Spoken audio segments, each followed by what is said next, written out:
കഴിഞ്ഞ വർഷം ഞാൻ നട്ട മുന്തിരിയായിരുന്നേ. ഞാനിത് ഒരുപാട് സ്ഥലത്ത് മാറ്റി മാറ്റി മാറ്റി നട്ട് ലാസ്റ്റിൽ അത് പട്ടുപോയിരുന്നു. പിന്നെ അതിൻ്റെ ചെറിയ കിഴങ്ങ് കൊണ്ടുവന്ന് ഒരു കുഴിയിൽ കുഴിച്ചിട്ടിരുന്നു. അതിൽ നിന്ന് ഇപ്പോൾ ഒരു ചെറിയ മുളപ്പ് പോലെ വന്നിട്ടാണ് ഇപ്പം നോക്കിയത് അത് പൂത്തു തുടങ്ങി കേട്ടോ. എല്ലായിടത്തും കായ് പറിച്ച് കാണും, അപ്പോഴാണ് എൻ്റെ അത് പൂത്തു തുടങ്ങിയത്. പിന്നെ ഞാൻ മുന്നേ നട്ടില്ലേ, ആ തൈകളുടെ വളർച്ച കൂടെ അറിയണ്ടേ. ചുമ്മാ നടുന്നത് മാത്രം കാണിച്ചാൽ പോരല്ലോ, അതിൻ്റെ വളർച്ച അറിയണ്ടേ. ഇത് പയറൊക്കെ നല്ലതുപോലെ പന്തലിൽ കയറി തുടങ്ങി കേട്ടോ. പിന്നെ ഞാൻ ആദ്യം നട്ട തക്കാളി അത് നല്ലതുപോലെ കായ്ച്ച് പഴുത്ത് തുടങ്ങിയിട്ടുണ്ട്. പിന്നെയും നിറയെ പൂവുകളൊക്കെ വരുന്നുണ്ട്.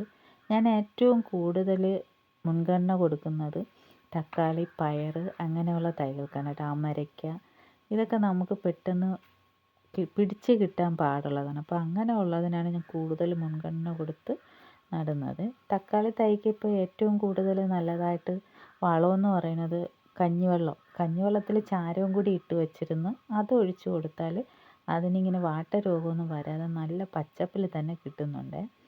അതുപോലെ ഞാൻ കുറച്ച് കളർ തക്കാളികൾ വിത്തുകൾ നടുന്നത് കാണിച്ചിട്ടുണ്ടായിരുന്നു. അതൊക്കെ ഏകദേശം വളർന്നു വരുന്നതേ ഉള്ളൂ. കായ്ക്കുമ്പോൾ അതിൻ്റെ വീഡിയോ ഇടുന്നതാണ്.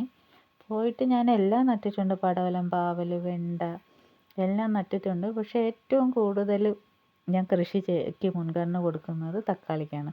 ആദ്യം ഞാൻ നട്ടിട്ട് ഒരുപാട് തവണ എനിക്ക് ഫ്ലോപ്പായി പോയിട്ടുള്ള ഒരു കാര്യമാണ് തക്കാളി കേട്ടോ.